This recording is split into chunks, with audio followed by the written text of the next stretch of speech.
जय भीम दोस्तों, जय भीम। यह एपिसोड फिल्म की समीक्षा है।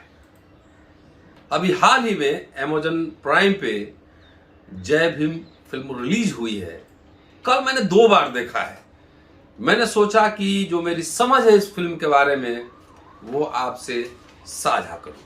दोस्तों, रतन लाल बोल रहा हूं। काम की बात लाल की क्लास में आपका स्वागत है और पेश है अंबेडकर नामा का यह स्पेशल एपिसोड जय भीम। चलिए, पहले फिल्म की बात करने से पहले आप बहुत कुछ पढ़ चुके होंगे, सुन चुके होंगे, वीडियो देख चुके होंगे, लेकिन जानते हैं कि अंबेडकर नामा खुद बढ़िया से रिसर्च किए बगैर वीडियो नहीं बनाता है, आपके पास आता नहीं है। सबसे पहली बात कि तमिलनाडु वैचारिक परिवर्तन की भूमि रही है, पेरियार की भूमि है। सामाजिक क्रांति भी हुई, राजनीतिक क्रांति भी हुई। अभी तमिलनाडु के मुख्यमंत्री स्टालिन को आपने देखा होगा कि नीट के रिजर्वेशन को लेकर तमाम किस तरह से मुखर रूप से वो बोलते रहे, मंदिर का कैसे डेमोक्रेटाइजेशन किया, ये सब खबर आपने पढ़ ली होगी।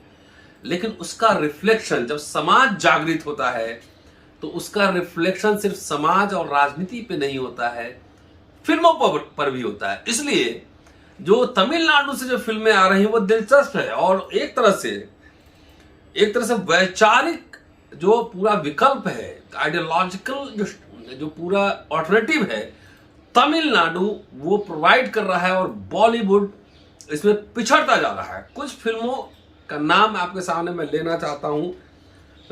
कर्णन, सरपट्टा, काला, असुरन, कवाली, पेरियारूम पेरुमल, अटाकथी, ऐसे फिल्म हैं जो एक तरीके से जो विमर्श, जो मुद्दे बॉलीवुड के फिल्म में दबा दिए गए थे या इग्नोर किए गए थे, उन मुद्दों को ये फिल्म उठाता है। खास तौर से वंचित जमात, पिछड़े दलितों के संघर्ष की गाथा पार रंजित हैं। जबरदस्त फिल्म बनाते हैं। कभी मौका मिलेगा तो उनका इंटरव्यू मैं जरूर करूंगा। अब चलिए, जय भीम फिल्म पे बात करने से पहले मैं एक आपको स्टोरी सुनाने जा रहा हूं। वो स्टोरी कब की है? 7 मार्च 1938 को हिंदू अखबार तमिलनाडु से निकलती है। उसने एक रिपोर्ट छापी थी और रिपोर्ट था तमिलनाडु हरिजन सेवक संघ की वार्षिक रिपोर्ट थी। और उस रिपोर्ट में जो लिखा गया है मैं आपके सामने रखना चाहता हूं और उसके बाद फिल्म पे आऊंगा कि क्या 1938 में जो रिपोर्ट थी और इस फिल्म में जो पूरा किरदार है, जो कहानी है, जो सच्ची घटनाओं पर आधारित है, मैंने पढ़ा है, 1995 की घटना पर आधारित है, उस दोनों में क्या समानता है। पहले मैं रिपोर्ट पढ़ता हूं। ये डॉक्टर अंबेडकर के वॉल्यूम से ही मैंने निकाला है कि 7 मार्च 1938 को हिंदू अखबार ने तमिलनाडु हरिजन सेवक संघ की वार्षिक रिपोर्ट लिखा था। उसमें जो लिखा गया है वो सीधे पहले सुनिए। दूर दराज के गांवों में इन अधिकारों, जो डेमोक्रेटिक राइट्स है, अधिकारों ने हरिजनों की राजनीतिक चेतना को तो जगाया है, पर वहां हरिजन के लिए सदैव ऐसा करना संभव नहीं। वहां तो केवल पुलिस वालों का राज चलता है। वह हरिजन द्वारा अपने अधिकारों पर आग्रह किए जाने का अर्थ है कि उसके और सवर्णों के बीच संघर्ष होगा और संघर्ष में सदा ही सवर्णों का पलड़ा भारी हो। इस संघर्ष का स्वाभाविक परिणाम यह होगा कि पुलिस या मजिस्ट्रेट के पास शिकायत की जाएगी। मजिस्ट्रेट के पास जाना हरिजन के बूते के बाहर है और पुलिस में शिकायत करने का नतीजा हो तो और भी खराब होगा। अनेक मामलों में इन शिकायतों की कभी कोई जांच नहीं होती। कई अन्य मामलों में सदा सवर्णों के पक्ष में फैसला दर्ज किया जाता है। पुलिस में हमने जो शिकायतें की उनका भी यही परिणाम हुआ। हमें समस्या यह दिख पड़ती है कि पुलिस के निचले कर्मचारियों की मानसिकता में कोई बदलाव नहीं आया है। या तो वे हरिजन के अधिकारों से नावाकिफ हैं, जिनकी रक्षा करने की उनसे अपेक्षा होती है, या वे सवर्णों के प्रभाव में आ जाते हैं। यह संभव है कि वह नितांत उदासीन रहते हैं। अन्य मामलों में धनी द्वारा सवर्णों की तरफदारी भ्रष्टाचारवश की जाती है। ये हिंदू अखबार ने छापा था। उसके बाद वॉल्यूम 10 जाइए, पेज 66 से लेकर 68 तक जाइए। उसमें पूरा अधिकारी लोग कैसे दमन करते हैं दलितों का पूरी कथा डॉक्टर अंबेडकर ने लिखा है। और उसमें यह भी लिखा है कि पुलिस और जो मजिस्ट्रेट होते हैं अधिकारी वो भ्रष्ट होते हैं। अगर खाली भ्रष्ट हो तो कोई भी पक्ष खरीद सकता है, लेकिन भ्रष्ट होने से ज्यादा वो पक्षपातपूर्ण होते हैं। और कभी भी उनके विवेक का अगर इस्तेमाल करना होता है तो सवर्णों के हित में और अस्पृश्यों के खिलाफ करते हैं। इस समस्या का कोई निदान नहीं है। ये मैंने बैकग्राउंड आपको क्यों दी है कि जब आप फिल्म देखेंगे तो फिल्म की जो पूरी पटकथा है वो पुलिसिया अत्याचार के इर्द गिर्द घूम रही है। अब आता हूं कि क्या क्या उसमें हो रहा है। फिल्म में तरह तरह की बातें हैं, लेकिन सबसे महत्वपूर्ण बात पहले कुछ आप पंच लाइन आप सुनिए जो फिल्म में कही जाती है, जिसपे आप ध्यान करना चाहिए। एक तो जो ट्राइबल लेडी है जिसका पति मारा जा चुका है, वो जो वकील के पास जाती है तो बच्ची जिस अंदाज में कुर्सी पर बैठती हैं, अखबार उठाती हैं, वो एटीट्यूड पहले आपको समझना होगा। वो लड़ाई ही पूरी एटीट्यूड का है। इसलिए डॉक्टर अंबेडकर ने लिखा है, nothing is more disgraceful for a brave man than to live a life devoid of self respect. बच्ची जब अखबार उठाती है और पांव के ऊपर पांव रखकर बैठती है वकील की तरह, तब उसका एटीट्यूड देखने लायक है। इसके अलावा कुछ पंच डायलॉग से चोरी जैसे कलंक को कैसे मिटा पाएंगे, ये कह रहा है फिल्म का किरदार, जो कि एक ट्राइबल है और उसको गलत केस में फंसा दिया जाता है। उसके लिए ईमानदारी इतना महत्वपूर्ण चीज है, जो ये कह रहा है कि सब कुछ जान तो चली जाएगी, लेकिन चोरी जैसे कलंक को कैसे मिटा पाएंगे। इसका मतलब कबीलाई लोग, ट्राइबल लोग ईमानदार होते हैं, चोर नहीं होते हैं। इसलिए चोरी का जो मामला है बहुत ही उनके जीवन में बहुत ही मायने रखता है, बहुत ही संजीदगी भरा है, इसलिए कहते हैं कैसे मिटा पाएंगे। दूसरा, जो एक्टर है, एडवोकेट है सूर्या, कहते हैं कि गांधी नेहरू तो दिखाई देते हैं, लेकिन अंबेडकर क्यों नहीं दिखाई देते। ये इंटरवेंशन है, ये पूरा आइडियोलॉजिकल। तीसरा, कौन सी जात में चोर नहीं होते हैं। जब चोरी की बात, क्रिमिनल ट्राइब्स की चर्चा हो रही है फिल्म में, कि उसमें माना जाता था कि जो ठग्स होते थे, क्रिमिनल ट्राइब्स होते थे, तो कुछ कम्युनिटी को इसीलिए जाना जाता था कि वो चोरी करते हैं और चोरी का माल लेकर फुर हो जाते हैं। तो ऐसे लोगों के खिलाफ जो है सख्त कार्रवाई होती थी और ब्रिटिश हुकूमत ने बाकायदा एक लिस्ट बनाया था क्रिमिनल ट्राइब्स का। तो जब ये बात उठती है, क्योंकि पूरी पटकथा जो है पहली बार एक ट्राइबल के मुद्दे पे इतनी गंभीर फिल्म बनी है, तो जब उठती है बात तो कहता है हीरो कि आप कौन सी जाति है जिसमें चोर नहीं होते हैं। दूसरा, संघर्ष के लिए कमर कस लो, बहुत जानदार डायलॉग है, उसको देखना चाहिए। और आइए अब इसके आइडियोलॉजिकल पोजीशन पे आपको लिए चलते हैं। इस फिल्म को पूरा देखिए, उसमें एक बात देखेंगे, इसमें कई तरह के मुद्दे एक साथ हैं। वर्ग है, क्लास है, जाति है। जब पहला सीन, जब जेल से निकलते होते हैं कैदी, तो जेलर जात जात पूछ के सवर्णों को छोड़ देता है और दलितों को एक साइड रखता है और उसको तमाम तरह के मुकदमे में फंसाने की पूरी साजिश करता है। तो जाति है, वर्ग है, समुदाय है, ट्राइब्स की बात है कि सपेरा समुदाय है, उसकी पूरी कहानी इर्द गिर्द पूरी घूमती है। तो ट्राइब है। दूसरा, जेंडर है। जो नायक है फिल्म का, जो मजदूर है, ट्राइब है, उसकी पत्नी कैसे पूरे फिल्म में लगातार अशिक्षित महिला है, कैसे ये संघर्ष करती है, वो भी कहानी है। ये क्लास, कास्ट, जेंडर सब कुछ इस फिल्म में है, उस समझने की कोशिश की है। जब ये फिल्म रिलीज नहीं हुई थी तो मैं सोच रहा था कि शायद जय भीम फिल्म होगी अंबेडकर के किसी कैरेक्टर पे, किसी एपिसोड पे, उनके लाइफ की घटना पे बनी होगी। लेकिन जब फिल्म मैंने देखा तो मैंने दूसरे तरीके से फिल्म को देखा। ये फिल्म है, एक घटना पर आधारित है, 1995 सच्ची घटना है।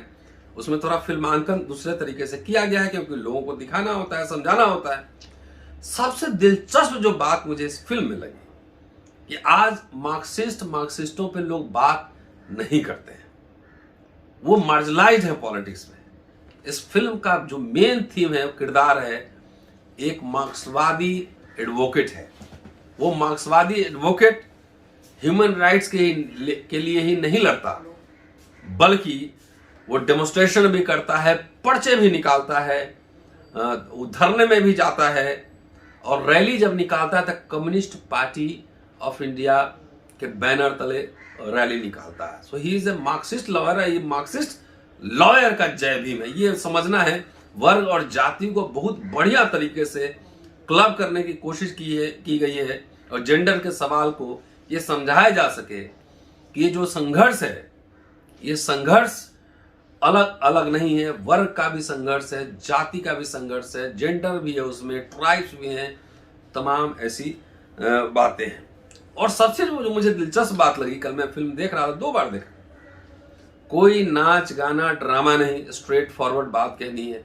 कोर्ट रूम है जहां पे गवाहों से मिलना है, वो है, नाच गाना नहीं है, न हीरोइन है, हीरोइन भी अलग किरदार में है, हीरो से उसका उस तरह का ताल्लुक नहीं है जो रोमांटिक सीन में होता है। तो इस मामले में बेहद ही दिलचस्प फिल्म मुझे लगी कि बगैर नाच गाना म्यूजिक के एक सीरियस फिल्म है जो आपको बांधे रखती है, पूरे फिल्म में आपको बांध के रखती है कि आप हिल नहीं सकते। इसीलिए एक बार मैं अकेले देखा, दूसरी बार अपने पूरे फैमिली के साथ देखा, इसलिए इस फिल्म को देखना जरूरी है। अब समझने की बात यह है कि आप फिल्म को देखें, कैसे एक सपेरा ट्राइब ट्रांसफॉर्म होता है मजदूर में, भट्ठा मजदूर में, और वहां से कहानी आगे बढ़ती रहती है। सत्ता का गठजोड़ कैसे होता है, वो सपेरा कैसा एहसान फरामोश समाज है, उसकी झलकियां ये फिल्म दिखाता है।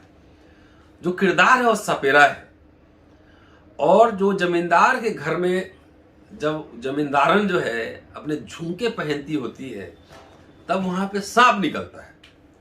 सांप को पकड़ने के लिए इस सपेरा को बुलाया जाता है, और फिल्म में देखिएगा इतना ऑनेस्ट है कि उसका झुमका भी जो गिरता है वही मालकिन को दे देता है। वो कहीं बाहर जाता है और उससे घर से गहने चोरी हो जाते हैं। चोरी करने वाले लोग उन्हीं के जाति धर्म के लोग हैं, लेकिन उस केस में किसको फंसाया जाता है? उस सपेरे को फंसाया जाता है। ये है कहानी। फिल्म का जो अंत है वो अंत सुखांत है। उसमें एक किरदार है आईजी प्रकाश राज ने निभाई है, सूर्या ने वकील का रोल निभाया है। तो वो किरदार है अंत में सुखांत दिखता है कि सब कुछ ठीक हो गया, लेकिन आम जीवन में ऐसी बात नहीं होती है। कबीलाई इलाकों में, दलित बस्तियों में आज भी वैसे अत्याचार जारी हैं। नेशनल क्राइम ब्यूरो का रिपोर्ट देखिए, शेड्यूल कास्ट कमीशन के आंकड़े तलाशिए, इस तरह के न्याय नहीं मिलते। लेकिन फिल्म में एक टच देने की कोशिश है कि न्याय मिला। पुलिस और प्रशासन ने सारे पुलिसिया अत्याचार के बावजूद एक पुलिस ऑफिसर ईमानदार है, प्रकाश राज के रूप में आईजी हैं, वो जो है न्याय दिलाने में मदद करते हैं। तो इसीलिए दिखाने के लिए सुखांत है, लेकिन भावी जीवन में आज भी वैसा नहीं होता है। पुलिस और प्रशासन हर समय सत्ताधारियों के साथ, बड़े लोगों के साथ रहता है। अब आइए, फिल्म की बहुत चर्चा है, बहुत लोगों ने लिखा है, सुना है। मैंने पढ़ा कि तमिलनाडु के मुख्यमंत्री, उन्होंने भी जो है एक चिट्ठी लिखा है, और उसको मैं चाहता हूं कि आपसे शेयर करूं। स्टालिन साहब ने फिल्म को देखा है और फिल्म के साथ अपने अनुभव को साझा किया है। ये फिल्म पूरी रात मेरे विचारों में रही, स्टालिन कह रहे हैं, और इसने उनका दिल दिमाग भर दिया। फिल्म के क्रू को लिखे गए एक पत्र में स्टालिन ने कहा कि मैंने जब कल जय भीम देखी, फिल्म में आए विचारों ने रात भर मेरा दिल भारी रखा। समाज के हाशिए पर रहने वाले इरुलर का जीवन और उसके सामने आने वाली कठिनाइयों का इससे अधिक कलात्मक और सटीक चित्रण नहीं किया जा सकता था। उन्होंने लिखा है, हालांकि पटकथा एक घटना के इर्द गिर्द घूमती है, लेकिन दर्शकों के दिलों पर इसका प्रभाव काफी गहरा है। कभी कभी पुलिस अधिकारी द्वारा की गई कुछ गलतियां पूरे विभाग की प्रतिष्ठा को धूमिल करती हैं। साथ ही आपने यह भी दिखाया कि एक अन्य पुलिस अधिकारी थे जिन्होंने सच्चाई को सामने लाने में महत्वपूर्ण भूमिका निभाई। प्रकाश राज के आईजी के रोल में कह रहे हैं। आपने दिखाया है कि सत्य की स्थापना सीधे और कर्तव्यनिष्ठ पुलिस अधिकारी द्वारा की जाती है। स्टालिन ने आगे कहा है कि इसके अलावा फिल्म यह भी दिखाती है कि कानून और न्याय के माध्यम से किसी भी तरह के अन्याय को ठीक किया जा सकता है यदि दोनों पक्ष, एक वकील चंद्रू और एक पुलिस अधिकारी आईजी पेरुमल स्वामी, इस पर अपना दिमाग लगाते हैं तो वे सामाजिक अव्यवस्था को रोक सकते हैं। मुख्यमंत्री ने कहा कि मेरे दोस्त सूर्या ने एक वकील का किरदार निभाया है जो चुप है मगर बहुत कुशल और तेज है। उसने चंद्रू की भूमिका निभाई। सूर्या तीन बधाइयों के पात्र हैं, एक ऐसी कहानी चुनने के लिए, दूसरे उसे फिल्म बनाने के लिए और तीसरे उसके अभिनय के लिए। स्टालिन ने फिल्म निर्देशक को ही बधाई दी और सबसे महत्वपूर्ण बात यह है कि सूर्या ने उस जाति को पझनगुड्डी इरुलर ट्रस्ट को 1 करोड़ रुपए दान देने की भी बात कही है कि जिससे उनके जीवन में सुधार हो सके। मैंने पहले कहा था कि तमिलनाडु एक वैचारिक परिवर्तन की भूमि है। समाज में भी, राजनीति में भी और फिल्म में भी नए प्रतिमान स्थापित कर रहा है, ऑल्टरनेटिव एजेंडा सेट कर रहा है। पहली बार हमने देखा है बहुत लंबे समय बाद कि मार्क्सिस्ट लॉयर को, मार्क्सवाद की विचारधारा को कैसे अंबेडकरवाद में जोड़ा जा रहा है। उसमें जेंडर भी है, कास्ट भी है, कम्युनिटी भी है। पूरी फिल्म एक बार जरूर देखिएगा, आपको आनंद आएगा। 2 घंटे तक आप अपने चेयर से बंधे जरूर रहेंगे। इस तरह की और फिल्म आनी चाहिए और वैकल्पिक एजेंडा पर काम होना चाहिए। बहुत जल्द मैं एक नए भूमिका में आपसे मिलने वाला हूं। जैसे ही कुछ होगा मैं आपसे जरूर मिलूंगा और नए अंदाज में आप हमको देख पाएंगे। शुक्रिया। Keep watching and sharing Ambedkarnama. अगले एपिसोड में आपसे फिर मिलता हूं। जय भीम।